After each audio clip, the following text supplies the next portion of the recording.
everyone, welcome once again to Pixar Discussions. I'm Captain And I'm Logan. the Geoff. And I'm Captain Logan, and today we are going to talk about WALL-E. WALL-E. So WALL-E is... Good recap of the first 20 minutes right there. Yeah, there we go. You want to sum up the rest of it? So WALL-E is Pixar's, of course, first big foray into kind of traditional science fiction, really. Yeah. And I remember being absolutely floored in the theater because this is right in my wheelhouse. This movie calls to so many things that I studied in college and studied in high school, and you know, there's a lot of Wells in this. There's a lot of 2001 in this, and I mean, you know, the list goes on.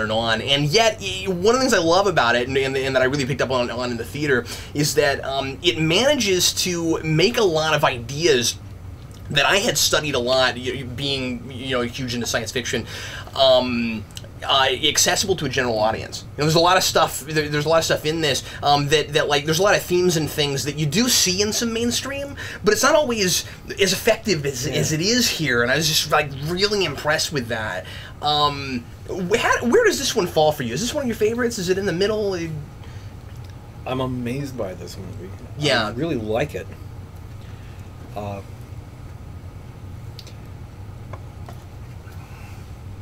And one of the things that I love about it is how many things it manages to touch on, but that it does so gently. Yeah, absolutely. You know, you have humans screwed up the earth with pollution. You have the robot rebellion. You have capitalism and technology taking over our lives. Yeah. You have humanity turning into useless jelly balls of goo because they're so dependent on machines to do everything for them. And yet none of these things are soapboxy. None of them are, we're preaching a sermon about all these things. They just, here's a concept, here's a backdrop against which we will tell a story about two robots in love. Yeah, robots in love. If you're not willing to roll with that, this is you need to watch another movie. This is not the movie for you. Yeah, it's sort of like the talking cars, really. And we should touch on that in a minute, because the fact that they finally did a straight up romance, but they waited for robots, is fantastic. But yeah, the social commentary I think in this is incredibly sophisticated, right? Like you said, it's all there, and it is a little scary. Yeah, I mean, but the way it's presented is through a lens, right? So I mean, like it's in the, I don't even want to say it's in the background, because of course once you get to the end, they finally go on a path to changing things, you know. So I mean, like there is social commentary, there is a statement to be made, but then at the same time, you know, it's from a character place, and most importantly, one of the most likable characters in the movie is one of the lump of lard humans. Yeah. You know, one of the things I think that is so successful about this, especially as a social commentary, is how incredibly within the context of this, I think kind of realistically does this. How incredibly positive it is. Yeah. Like it's a really positive thing. The humans, as soon as they realize the kind of environment that they're actually in, as soon as they start thinking for themselves, they immediately become ambitious. They immediately want to make something more of themselves. And so it's saying something really optimistic about the human condition at large, I think. And all of the sort of dystopian stuff that is, you know, sci-fi bread and butter. Yeah. None of it is presented in a way that says to me as audience or as reader, hey, you, have the emotion I'm telling you to have about this. That's right. It's all just, here's your future. Here's the future. Turns out the by and large became the corporate world government. Here's the future. Turns out there's junk everywhere and people had to leave Earth. Here's the future. They're all riding hover chairs around and have no legs. Yeah. Here's the future. Humans did screw everything up, and yet they are doing things to make it better. They've made mistakes. They're working to fix them, and maybe they're going to succeed, and maybe they're not. But they're putting the effort in. Mm-hmm. I mean, even by and large, the super corporation, which could have been painted as a one-dimensional sort of force of evil, they built and designed the robots to clean up the Earth. Yeah. They built and designed the spaceships to save humanity from the messed up Earth. They lasted 700 years, so clearly they employed people that were innovating and creating some really miraculous, amazing technology. And so, you know, again, there's a statement here. There is definitely a too much progress too fast. I really like the juxtaposition, by the way, of too much progress too fast leads to no progress at all. Yeah. I really like that. But like you said, yeah, the whole corporation is not as one-dimensional as you would expect it to be. Certainly, it's exaggerated in any other which makes it hilarious in places. Yeah. They have such a good sense of how to make things funny without just mocking. I don't know how they managed that, because like you said, this could seem really, really preachy, and it could seem too adult for a widespread audience, and especially something like this. Again, it's a Pixar piece. It's an animated thing. It's going to be aimed at kids. WALL-E is a cute robot. You're going to take your kids to it. Yeah, and so like whether you want to or not. The fact that it's as sophisticated as it is and makes you think about those things, but also it wouldn't repel kids, and it didn't repel kids. Kids loved it. Yeah, and I do think one of the things that certainly helped in accomplishing this is the fact that our viewpoint character is a machine. Great a little robot. And, we zoom in on the planet Earth from the opening credits to put on your Sunday clothes when you feel down and out. Why is this here? Okay, we're going to find out why it's here. It's Pixar. They don't do things at random.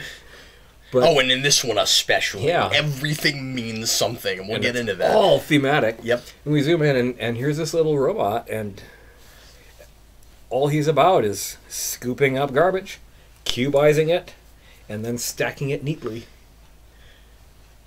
And he's sifting through the junk and refuse of humanity, which are all to him these uninterpretable artifacts. Yeah. The light bulb, the Rubik's Cube, underwear, does not mean to him what it means to us. But he's fascinated by it, and somehow he's excavating. It's like he's a society of one, and he's excavating and learning about this society that preceded that was before him.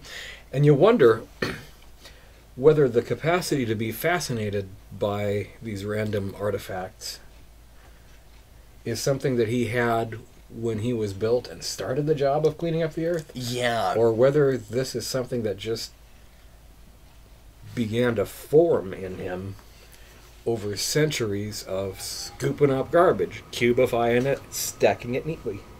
I think it's somewhat good that it stays ambiguous about that, although I somewhat question Eve's personality a bit, just because I think she seems to like very quickly develop a sense of humor and have this very personified kind of personality, and you wonder how that happens that fast. But then with like it seems like these robots just have the capacity for this built into them somehow. It's not like it takes that for granted. Yeah, it does, and it's not the Terminator thing, right? Where like over time they build and grow, and you have this this artificial intelligence that started out as just automation, and then somewhere the spark of almost a person comes in, and then they become ambitious and want to quell humanity. It's not like that. But then you don't really know where it comes from with WALL-E, and they don't address it at all. They don't, and the thing is, and that's the catch-22 with it, right? Because with WALL-E, I'm glad they didn't, because you wouldn't want it to become too much about mythology, because too much about the history and the mythos of this world. Because one of the things that works so well about this movie, one 30-second scene explaining how WALL-E became sentient and having emotions and stuff like that, would turn this whole thing into some kind of Greek myth. I mean, Well, that, and I would be, I think it would. And I think I would be more preoccupied by it than I am right now. You know what I mean? I would think too much about it. I think that's what my instincts tell me. It would put our me. attention in the wrong place. Yeah, because ultimately one of the things that the movie does so well is that it has these grand ideas, and it's about a civilization at large. I mean, it's about everything on Earth. It's about everyone, but it's also this really intimate. What's this movie about? But it's everything. But it's also this really intimate story, right? Yeah. I mean, like it's just this little cute, and I mean, like not to belittle it or anything, because it's great. But I mean, like it's that. But then it's got all these things that makes you think about. But then it also is just this cute love story. And I think one of the successes of it too is that it's got so much old school cartoon kind of sentiment to it. Like a lot of the gags and things are very much 40s Disney, man. I mean, like there's so much early Mickey Mouse and stuff in this. Well, I was going to go for Bugs Bunny, but I think there's maybe a little bit of both. Maybe there's some Tex Avery and stuff like that here and there. But I also was reminded of a lot of early kind of Steamboat Willie era kind of gags. Because I mean, after all, this is Disney. But yeah, I do think that they're thinking just early cartoons at large and how they're how they're especially forming their story, because it's mostly a visual story. Yeah. Most of the story is told with what you're looking at as opposed to what you're hearing. The dialogue is incredibly minimal, and the first 40 minutes, there's almost no talking whatsoever. Just as in the earliest cartoons, there was no talking because there was no sound. Well, and also what I think is really interesting is that a lot of the earliest cartoons you had a little bit of talking, and in this you have a little bit of talking. You'd have places in that where you'd have where you'd have a bad guy that would scream one line of dialogue, but for the most part it was kind of a silent film. And in exactly the same way, we have Wally and Eve forming really simple 2-syllable, 3-syllable words, and that's all you get in the first several minutes of the movie. Really, the whole first act is that way. And all they ever say are single words. Yeah, that's right. And just a handful of them. Yeah. Most of and that's true even of any of the robots. I mean, that one guy says, "Foreign contaminant." Yeah. And that's his word. When I first saw this movie in the theater, I found myself hoping after the first 30 minutes and realizing what they were doing that the entire movie would be that way. Once we got to the spaceship and the humans started talking and stuff, I was a little bit let down. Having seen it multiple times now, I appreciate what they did with it. I don't think you could tell the story they told with no talking. It would have been... It would have been too contrived. You couldn't possibly have done it. But even when you get into the third act, even when you get into the big chase stuff with the plant and everything, they're still doing a lot of that early cartoon stuff. How many of those cartoons were about, there's this artifact everybody's after, right?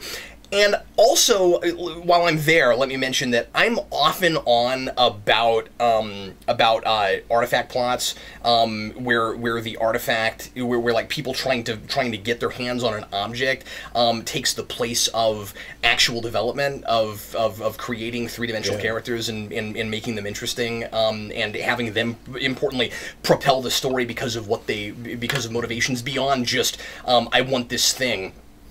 Here it's so much more complicated than that, and yet an example of how to do a good story exactly through that. I mean, it's a simple story, but what the plant means is very important. And so, like a lot of time, it'll just be, okay, somebody wants this artifact because it will give them incredible power, generically. Yeah. Here, the plant symbolizes everything this movie's about. I mean, like without that, you have no movie, and that's why it works. And it means, and every different scene, they have a different reason for wanting the plant. I mean, the plant is first stolen by the robot autopilot to keep anyone from finding it so that they could stay in space forever. Yep. Getting the plant first is simply validating that Eva did not mess up and is not malfunctional, but really found what she said she found. And whatever sense we want to take that. Sure, yeah. First, it's validating Eve then it is desired because we want to go back to Earth. And then it's desired because Eve realizes going back to Earth is what she needs to be able to repair Wally after he's been damaged. And I mean, it keeps changing significance. And that, I think, helps it not to fall into that grab the flag kind of plot. Yeah, you're absolutely right about that. And when you get to the end, even looking at, and I don't like to I don't want to analyze closing credits too much, but you get to the end and you get the closing credits and you get that really cool image of the boot with all of the plants coming out of it. And because when I first saw this, I spent some time in first viewing wondering, I guess I scrutinized this pretty hard the first time I saw it. It's easy to do when you have a movie that's not constantly explaining things to you, because this movie gives a lot of credence to its audience. It gives us a great deal of credit and expects us to be paying attention, which is something that I really, really appreciate. I marvel at this with this movie. And when I saw it the first time, I kept asking myself, okay, now that the captain knows that the plant is there, and he knows that they need to go back to Earth because there's signs of life there, because that's the whole point, why is it so important? Why do they need it? And then when you see the closing credits, that's the thing. They use that as a seed to plant everything else. It's like, as far as they know, that's the only one. Yeah. Like maybe nothing else sprouted up on Earth. You have to have that. But boy, the first time I saw it, I didn't understand what all the mad grab about the plant was about. I'm like, well, he has all the evidence he needs. They've analyzed it, so even if the whole thing was, well, he needs the plant to prove to the humans that are on the ship why they need to go back, well, they've scanned it. They have it in their computers. He has to put the plant physically into the thingy to activate the ship's automatically return to Earth routine somehow. Right, because he wouldn't be able to manually pilot it there, because he doesn't know how to do anything except give voice commands. The daily report. And by giving voice commands, I just mean saying the word into a microphone, which is hilarious. The password is earlier when I said that one of the most likable characters in the movie is one of these humans that can't do anything. It's the captain, and boy, he's a cool character. Yeah. Like I said, I love how incredibly interested in learning and growing and exploring he gets so quickly. Boy, that's like I said earlier, it's so optimistic to see that you have these people that everything is automated. They don't have any purpose at all. And remember that Eve's thing is all purpose. Directive. I mean, like with the robots, is all they have directives. With the humans, they have none, and it's oversimplified. It's the robots are all there for a purpose. The humans are there for no purpose whatsoever, which begs the question as to why we're making more of them. Yeah, why are there babies? You know, why? I guess it's just preserving the species. And remember, the captain has that. It's just preserving the species. Remember, the captain has that great line where he says, and this hits me in a place because I always latch on to this as a theme in these kind of movies. When he says, "I don't want to survive, I want to live." Yeah. And I love the difference. I love exploring the difference between surviving and living. They are two different things. And boy, it hits me in a place, man. I love that. And again, I don't think it's too preachy. I don't think it's a bad thing that they came right out and said that. And the way this also stands out to me as one of the most brilliant uses of end credits. Yeah. In any movie I can think of. Because I mean, there are a few movies I've seen, many of them by Pixar, in fact. Yeah, sure. Which will do something clever and fun with the end credits. Not usually furthering the story, this right? One completes the story through this end credit montage. Yeah, if you got up and walked out, you missed the point. Because you, I mean, once they finish all the mosaic stuff, it's kind of done. Like there's another like 4 or 5 minutes of credits after that, but that is actually kind of an important image. And using the progression of art itself as a framework for telling that I just think one of the cleverest things I think I've ever seen. Well, what I love about that is that we don't just have stagnated culture or stagnated technology for 700 years. We have stagnated culture. I mean, like we have people who are there. It's not just that they're not making progress, as in technological progress. Because the thing you have to keep in mind, and this is something. Try blue. It's the new red. Yeah, everything's arbitrary, right? Like I latched onto this real hard on this viewing because I've only seen this a couple times, and I don't know why. I don't know why I don't go back to this all the freaking time. It's such a good movie, and it's such a good, solid science fiction movie. I will probably start watching this more often. I don't know why I've not gone back to this much. But something that I hadn't really thought about in previous viewings is that every piece of technology that they had in the 2100s, because nobody's creating anything new, because the robots... Once that ship left dock. That's it. The robots are all doing whatever they were originally programmed to do. The humans are on vacation. Their whole purpose is keeping the environment going. It's not about innovation. It's not about moving forward. It's about continuing the status quo. It's like literature in an oral tradition society. All the energy is on preservation. That's right. Not on creation. And so you don't get development. And the autopilot, as kind of our villain for this by the end, which I really like. I used to have that software voice. I remember that. There's so much Mac in this, by the way. But the autopilot represents status quo. And wants to preserve that. And again, it's not exactly a Terminator thing. It's not exactly, the robots want to stamp out the humans. It's that they don't want anything to change. And they're robots. Yeah, exactly. I have my programming, I have my directive. This is what I do. That's robot. And so what's really cool about those end credits is that when you see the progression of those different art styles, what you're seeing is a new culture forming out of a now almost ancient culture. So basically you have like a post civilization, pre-civilization, which again is right out of H.G. Wells' Time Machine. Yeah. And I just really enjoyed seeing that, because what's really cool about it is because it's creating something new out of something old. The robots are all part of that. Yeah, they're still there. You get to see the humans and the robots living and working together. And it's not a matter of starting from all this really advanced, crazy technology and advancing from there. It's a matter of starting over and finding purpose. Yeah. It's these humans now are going to start creating a society. So it's not about, again, like progress in the sense of, well, we had genetic engineering and we had the ability to create this we had like light speed and we had all these different things, and we have to do better than all of that. It's a matter of us as our society moving forward, but for the right reasons, right? Because I get the sense, and again, this is done in a really subtle way.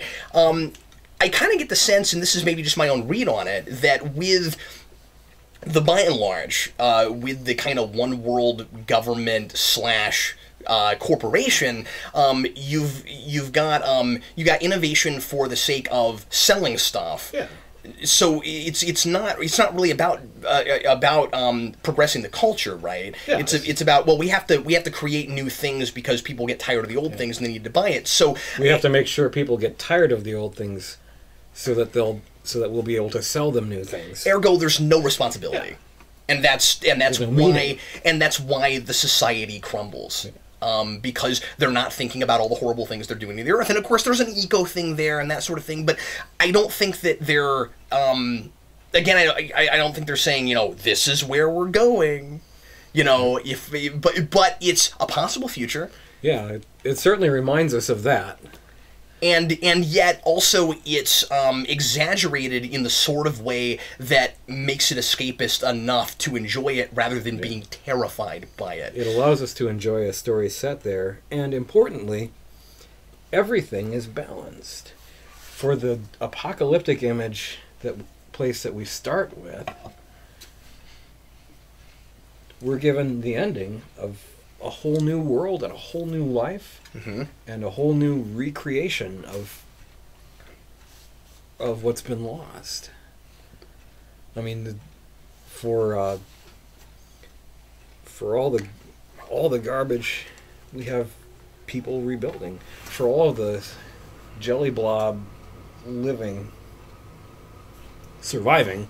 Yeah, yeah. In the beginning, we're paid off. We're paid off. Okay, I'll say that. Yeah. With humans planting crops and building things and walking again. So there's never just the sort of one-sidedness of a lot of the standard dystopia in this. Everything is there to be led to the place where it's fixed or healed or made new or made better or made right somehow. And I think that goes a long way towards keeping it from building up that preachy, metallic aftertaste, which is an important thing to avoid if you're going to make a movie about robots. About robots, yeah. And also, how smart is the flip of like okay, all the robots have personalities, and all of the humans are being controlled like robots. Because I mean, like when their chairs are floating around, well, they're not usually choosing where they go. I mean, like they're being sent places on like a rotation, you know. And every time one of their screens gets turned off or something accidentally, they start looking around and realizing where they are. Yeah. I get the sense that it's almost like I never knew we had a pool. Remember that Next Generation episode, The Game? Yeah. Yeah, like it reminds me of that, where they're trapped in the headset thing, and for the duration that they're there, they think they're content, but only because they're told to be. You know what I mean? And then once it turns off, suddenly they instantly come alive again. Like you never get the sense that these people are happy.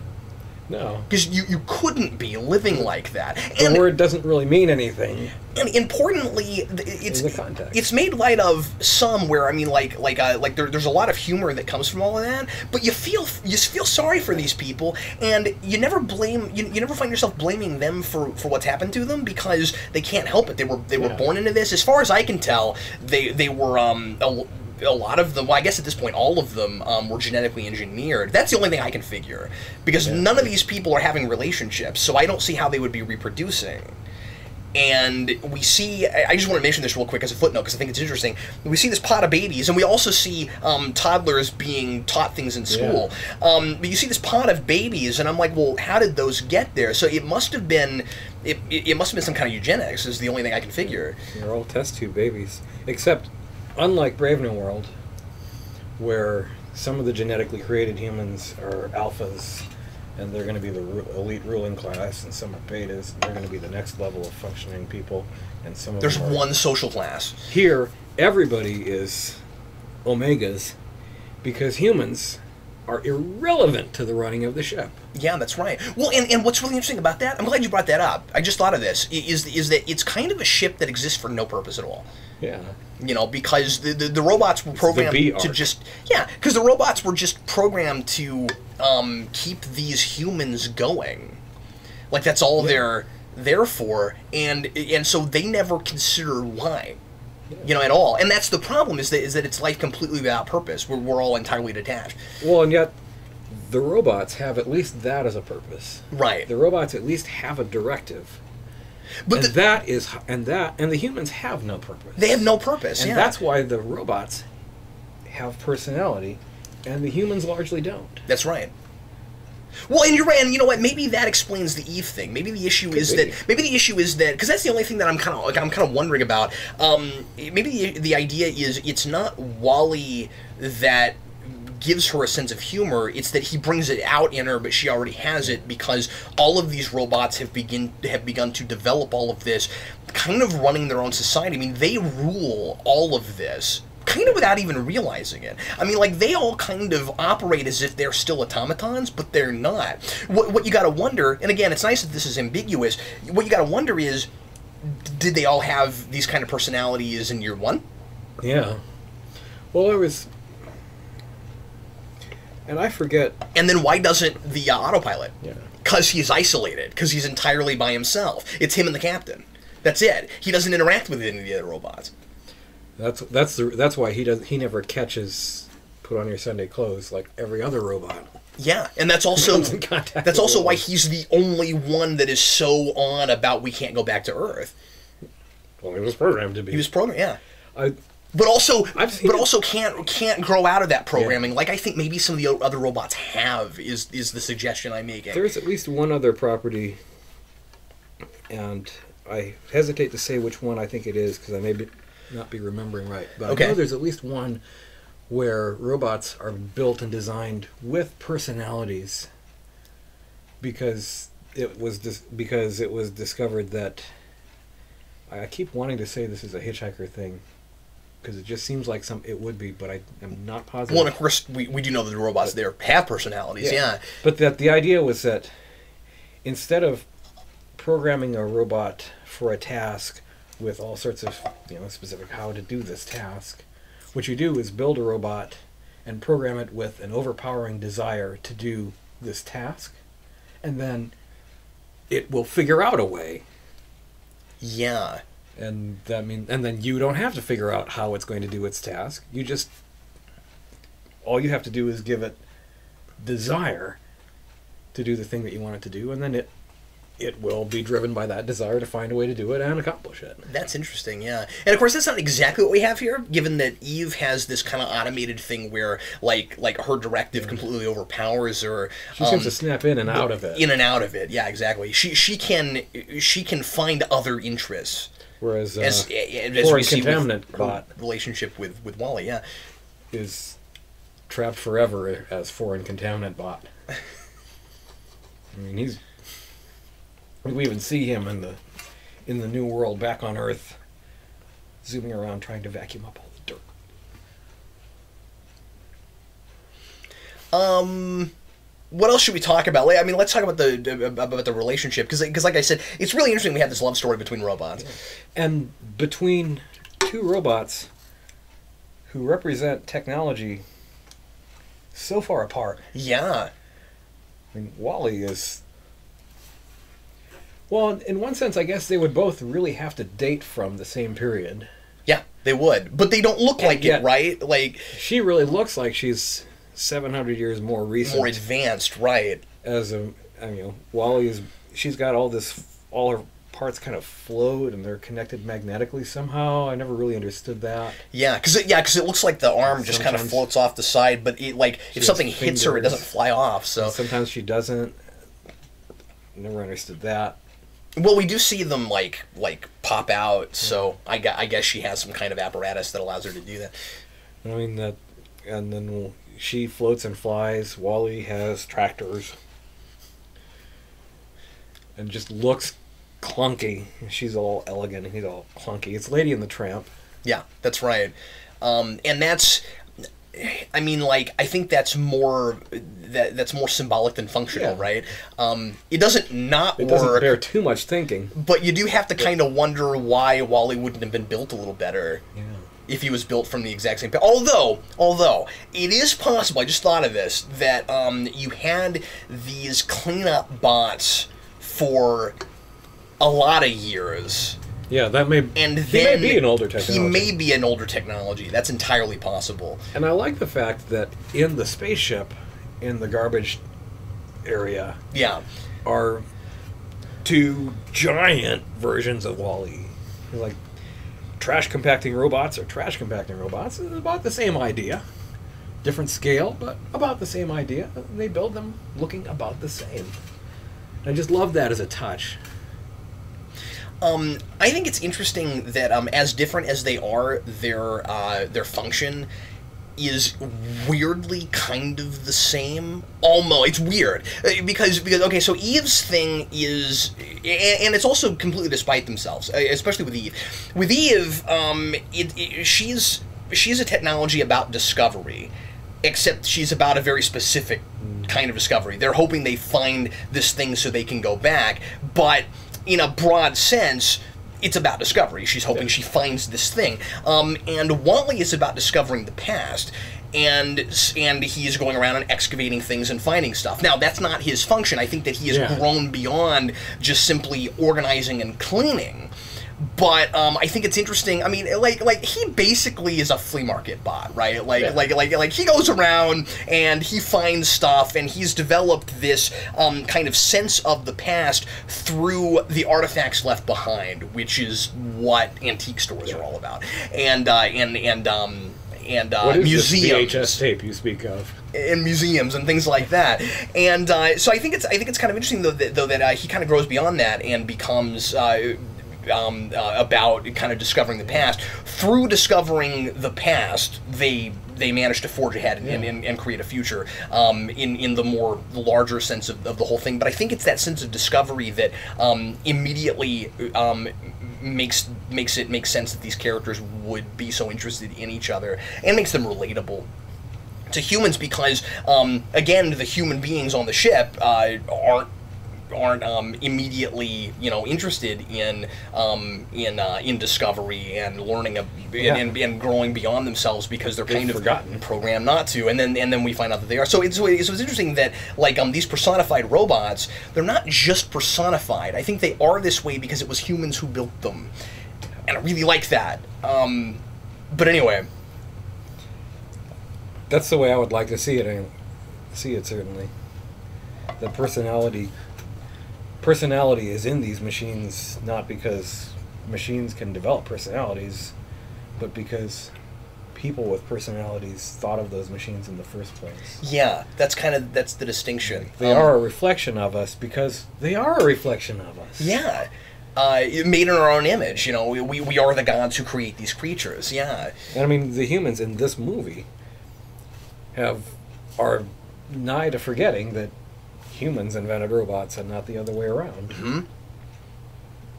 Maybe there's some kind of... They're nigh to forgetting everything, really. Götterdämmerung in this. I don't know how Wagner he wants to go. But humans rescued from their own twilight by the garbage bot, and human civilization ultimately saved by Hello Dolly. The idea of that personification coming from that place is really the only way I can reconcile gender identity in this. The fact that Eve... Why would robots have that? Yeah, the fact that... Well, because we want a romance, I guess. And because the fact that humans make things in their own image. And that's my point. That's the only way I can reconcile that, because that was a hang-up I had too the first time I saw it, where I was like, there's really no reason that robots would have gender identity. And what's funny is you even have... Do they?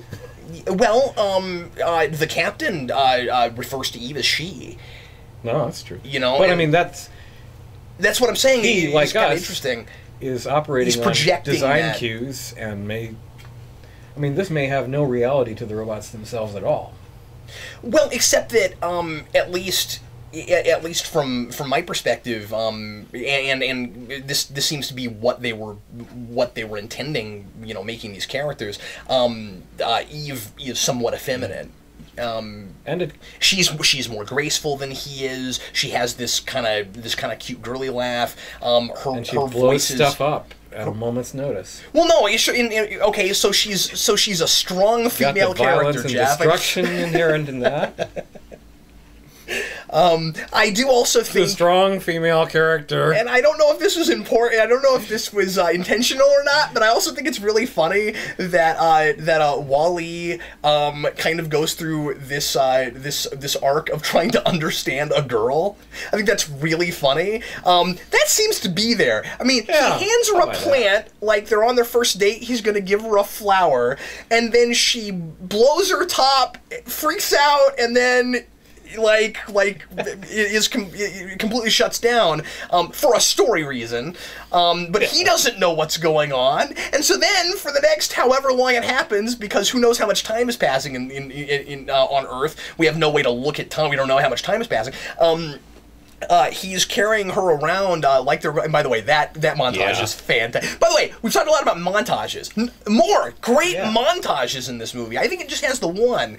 And we slip so gracefully in and out of them in this movie that, for the whole opening sequence, it's hard to be sure Well, that's a good point. Yeah, that one is kind of a montage. It's like first we're kind of floating on the sea, and then we're looking at the stars and that kind of thing. And but yeah, like he's trying to see them as this dating couple, but she's not all there, or she's not there at all. She's shut down. She's shut down. Yeah. Mode.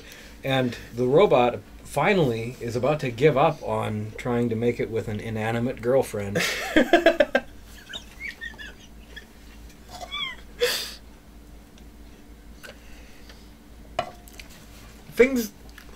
I think they handled that pretty delicately. Yeah. Because that is pretty funny. It's like she's unconscious and he's dragging her everywhere, and let's not think of the larger implications, because there aren't any, they're robots. But remember, if your brain's in the gutter, that's a weird scene. That's all I'm saying. Yeah, But I didn't think of it until you brought it up, so really the person whose brain is in the gutter is you, Geoff. I blame society. But what a cute couple, you know what I mean? I can't help but love those two on screen together, and it's a lot of fun too. That it starts from she tried to blow him up. Yeah, I love those kinds of relationships, you know. Tsundere, and I think that's another facet too of the robots' personalities, is that again, so many of these robots, you know, seem to be designed with some intention that there's some amount of interacting with humans. Yeah. Going to be involved in them, or humans are going to interact with them to some extent, and so a lot of things are mapped onto them to make them more comfortable for humans to deal with and easier for humans to relate to. Good point. It's why airplanes in Japan have faces painted on them. Yeah, we have to personify it. It's kind of like the way that we have to give everything a name, you know what I mean? Like we have to identify with things. And what's cool is these robots are not things in this. They're people. In fact, they're the relatable people, with the exception of the captain.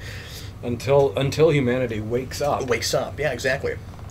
Almost literally. And it's very much like that.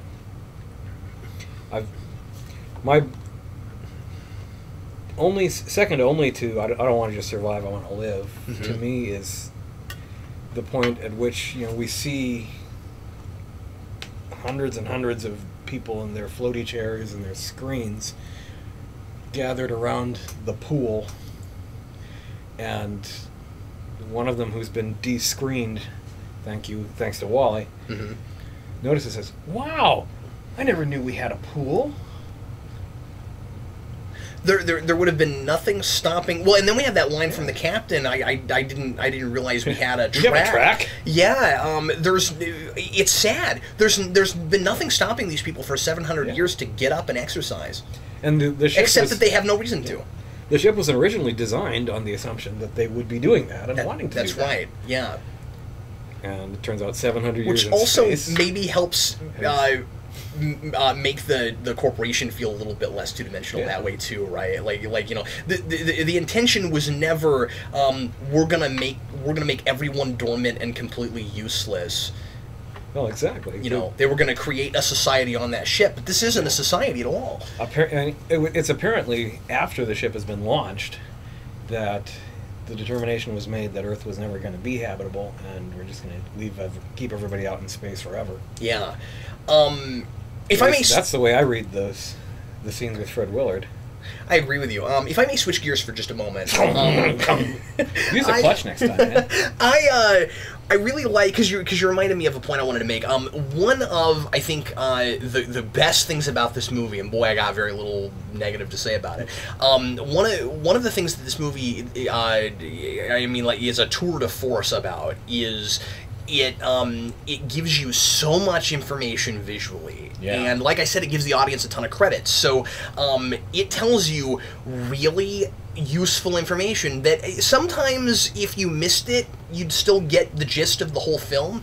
But there's all of these things. Like I said, it doesn't hone too much into mythology. It doesn't spend all of its time like telling you what the rules are and stuff, and being cumbersome about that. You simply get them from very natural places. And one of the big ones that I was really impressed with is, at no point is there, and there is no obnoxious exposition and dialogue in this with like really stilted dialogue. Yeah.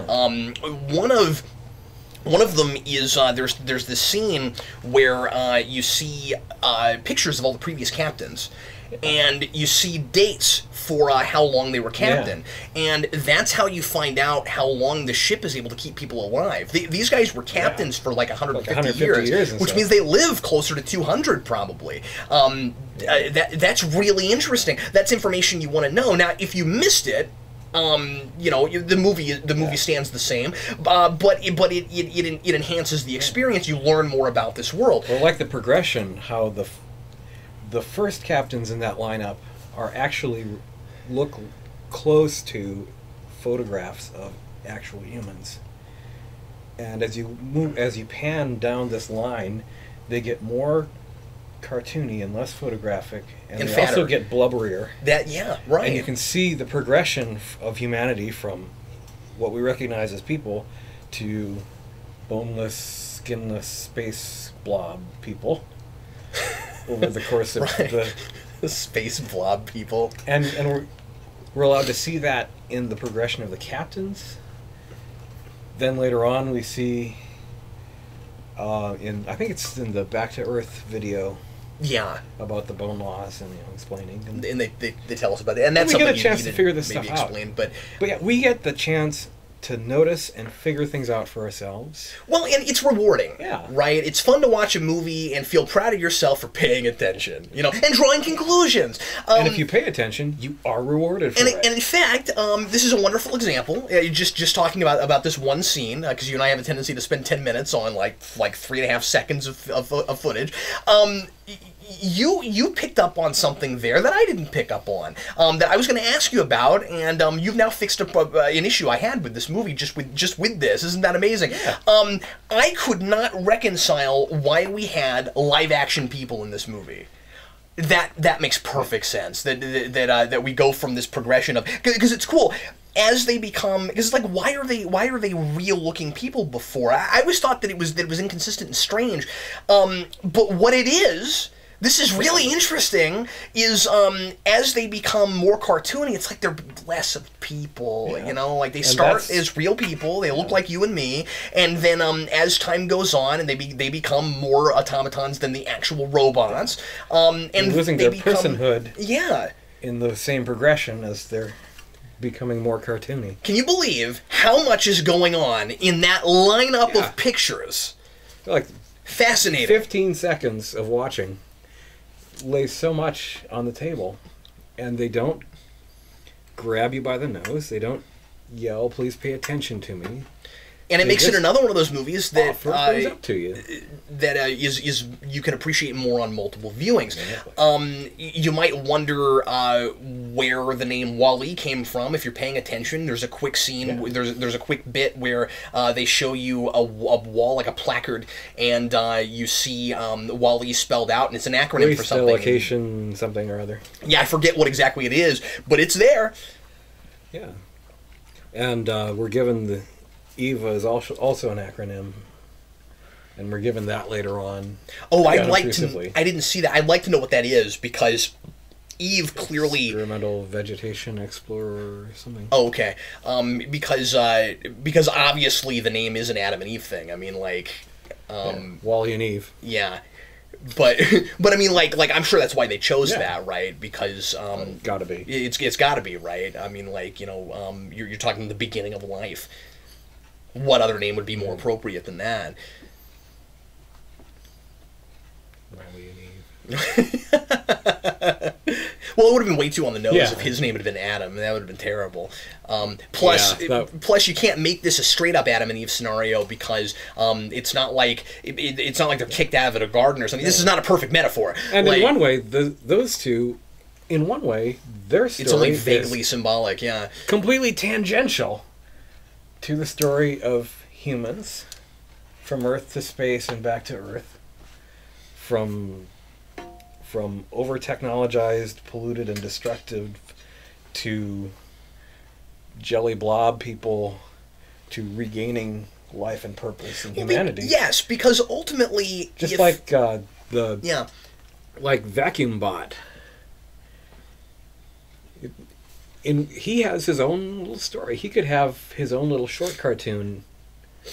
Oh, this thing is made up of little short cartoons in a lot of ways, yeah. Just intersects with the main story at 1 or 2 points. Mm-hmm. But, you know, for him, this whole movie was about suddenly there was dirt everywhere.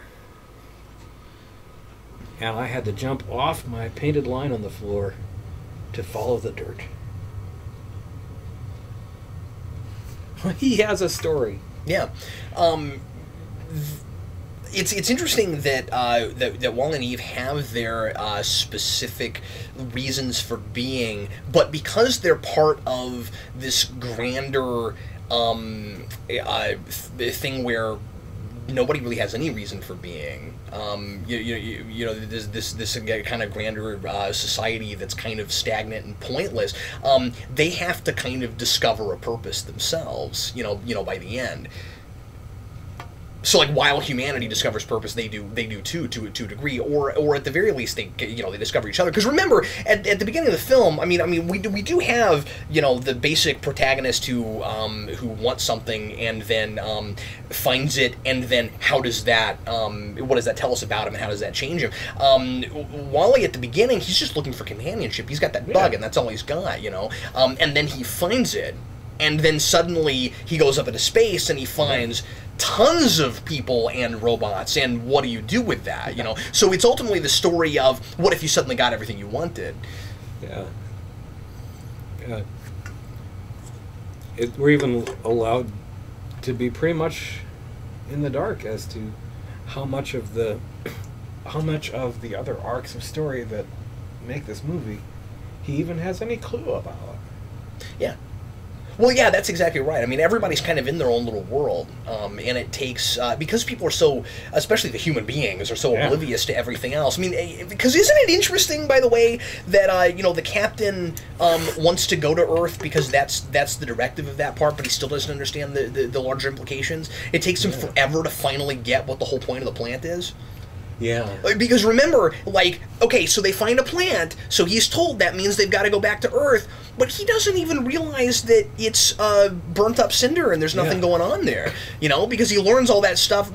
What's interesting is it never occurs to him to find out about the planet they came from, and then when he finally does it, and then when he finally does it, he just assumes all that stuff is still there. Never puts two and two together. But then he has this beautiful character moment when he sees Eve's replay of what she saw and sees how awful Earth really is at that point. And then Wally shoots him the plant, and he looks at the plant, and now he knows that what he's going back to is none of the cool stuff he just saw on his 24-hour wiki walk. But he's still made up his mind to go back and to make a world. Yeah. Because now he's got motivation. Now he's a proactive person. Now he's a character. You know, and I'm always talking about how important it is for the characters being sympathetic, for them to be proactive people. And sometimes people will come to me and say, "Well, that's not realistic. Not everyone is a proactive person. Some people are passive." And I say, "Yes, but is it interesting to tell any stories about them? You know what I mean? We don't make books about them. Is there an occasion for? Will you have an occasion for story there? How do you break the status quo if everything is simply happening to that person? How do we say anything about them?" So isn't this a great example of somebody who is completely passive and entirely organically becomes a proactive person? Because ultimately, how is someone a fully whole person without some kind of proactive motivation? And that I love that. It's one of the best examples for that I've ever seen. And the way this aliveness spreads through this movie like a contagion. Like a foreign contaminant. I love how you said that. That's great, yeah. You know, at first there's just Wally alone on Earth, miraculously and inconceivably interested in his job. But it's because he's discovering things. I mean, that's... Like, wow, Rubik's Cube, light bulb. And that's the last thing I'd like to bring up. Great segue there, because that was the next thing I was going to mention. The last thing I'd like to mention is the meaning of objects in this movie. Again, it doesn't hit you in the face. It's not about if you're not paying attention to the symbolism, you don't get the movie, or it's trying to be super deep or philosophical. But what I love is every object, if you're thinking about it, that Wally deals with means something. There's some kind of at least kind of vague, larger implication there. Isn't it really interesting that at the end, when Eve thinks that Wally has become reprogrammed and therefore lost his personality and perhaps even sentience, that the two objects that she hands him are a Rubik's cube, which represents figuring something out, understanding something, and a light bulb. Inspiration. Yes. And then the light bulb symbolically turns on when he gets his head back. Love that, man. I love that stuff. Now, does the scene not work if you didn't catch those things? No. It works just fine. But it's a little bit enhanced if you're thinking. It works even more when you take that second look at it, which is what all good literature does. You take that second look at it where you think about it, and you're rewarded. That's what subtext is. It should not be hitting you in the face. If it is, it's not subtext. Exactly. And it's the difference. Or at the very least, it's really cliched subtext, right? I mean, but it's also got to be clear enough that when you're thinking about it, you're not thinking, oh man, am I reading too far into this? You know what I mean? Yeah. Once you see it, you have to be confident that it really is there. You're seeing a thing that really is there. But it doesn't have to be something that's seen immediately or the first time. Well, like we talked about before we started recording with the underwear thing. I want to bring that up real quick too, because before we started recording with the underwear thing. Well, I can't decide if I'm right about this or not, and I want to know your opinion on it. Before we started recording, when we were watching the movie, Jeff and I were talking about the scene where Wally picks up the bra and puts it on his face, and what's this thing for? Jeff said he was really glad that the movie was able to mostly get around that kind of humor, like it's more sophisticated than that usually, but then it's got this one moment where they go for the obvious obligatory kind of underwear joke. And I submitted to Jeff that perhaps it meant more than that, and that perhaps even there was more going on there in that scene, because just after that, Wally meets Eve, and then he tries to figure out women. And I can't decide if they were thinking that or if it really was just kind of a gag. Yeah, what do you think? Am I reaching? I can't feel confident that was purposeful. But isn't it I can't feel confident that it's not. But isn't it immediately better after I said that? Yes, that helps. That helps.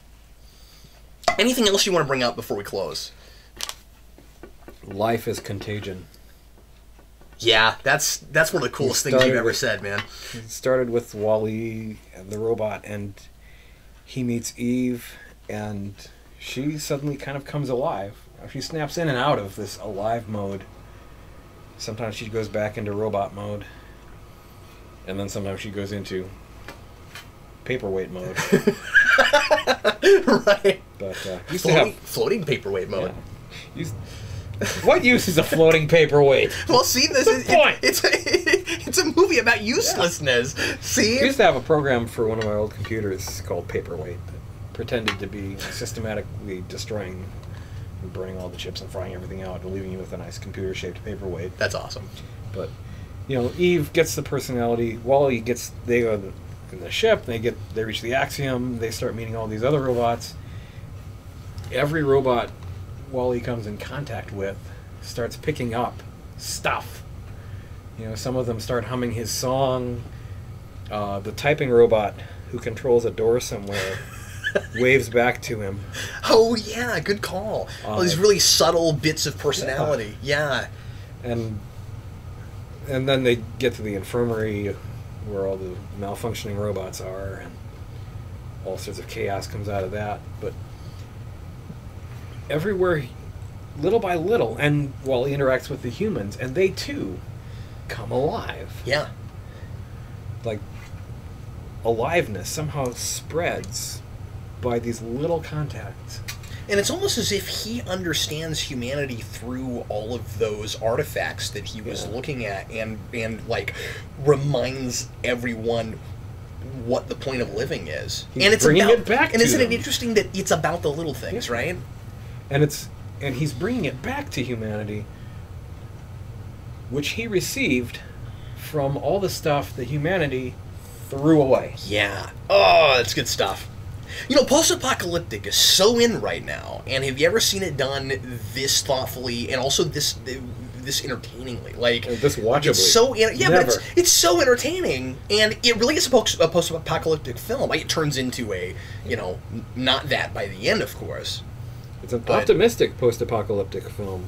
Yeah, good stuff. How many of those can you name off the top of your head? And not super sappy either. Yeah. Like, I don't know. Oh, it's such a good film. Here again, these are Absolute triumph. I mean, like, just the more I think about it, I've never analyzed it like this, and it's just like, wow, there's a lot there. These guys are the masters of their craft in so many ways. Yeah. Exposition without intrusive dialogue, jokes that don't go stale or stick out awkwardly. And sometimes have larger implications, even. Everything's connected. Everything belongs there. Right. There's not a wasted frame in the whole thing. There's not a wasted character. There's not a wasted object. Everything is part of everything. It's organic. They have morals without being preachy. They have ideas without being egg-headed. Mm-hmm. And they find ways to tell their story that are innovative, that you would take on as a challenge as a storyteller, and bring it off so very well. And it's by the time we're up to WALL-E and the Pixar output, this is very important, because by the time WALL-E is released, there's 2 or 3 other houses putting out computer animated movies now. Oh, sure. Computer animation well is before that, but yeah, is getting pretty normal, and mm-hmm. the fact that Pixar does it still a quality notch or 2 higher than just about anybody else most of the time. The technical mastery of producing these things can't be all there is. Yeah. They're out of business if that's all they had left, because it's no longer. Just like, once everybody else started making the cool gizmo that Apple was making, and Apple didn't think of a totally different cool gizmo, sink they shall.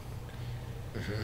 Well, and importantly, Pixar guys didn't become what they became, the powerhouse they are, because of a formula.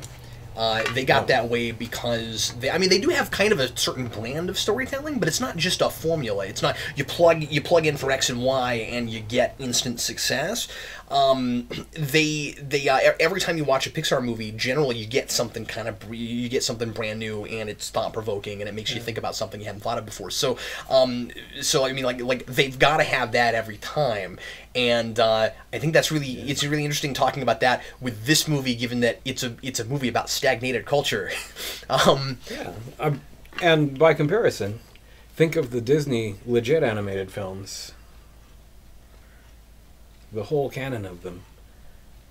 Imagine us doing this series and having these discussions about more than, say, 3 of them. Yeah. You hit a wall, because... Yeah, because after a while, you're kind of getting a lot of the same stories. Evil wizard. Okay.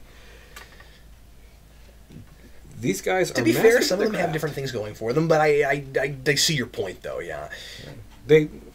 I'm not relegating them to rubbish completely, but by contrast, to point out how different each of these guys' films are, and yet how much attention they pay to doing everything that they do at a quality level, and it pays off.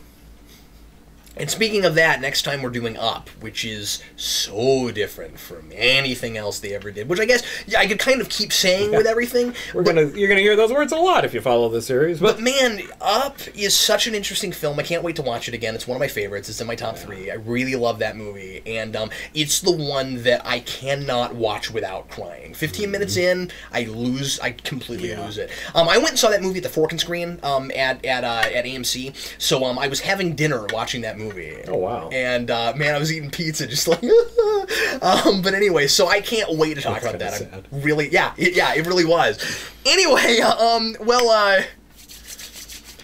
next up is Up. Don't judge me, Jeff. That was an emotional experience for me. Anyway, so next time Up, Jeff, thanks again for being with me. I thought that was a really productive discussion. I had a great time. I think we've got some stuff figured out now. Now go rebuild humanity. We'll see you again next time on Pixar Discussions. Thanks so much for watching. I'm Captain Logan. And I'm the Geoff. See you later.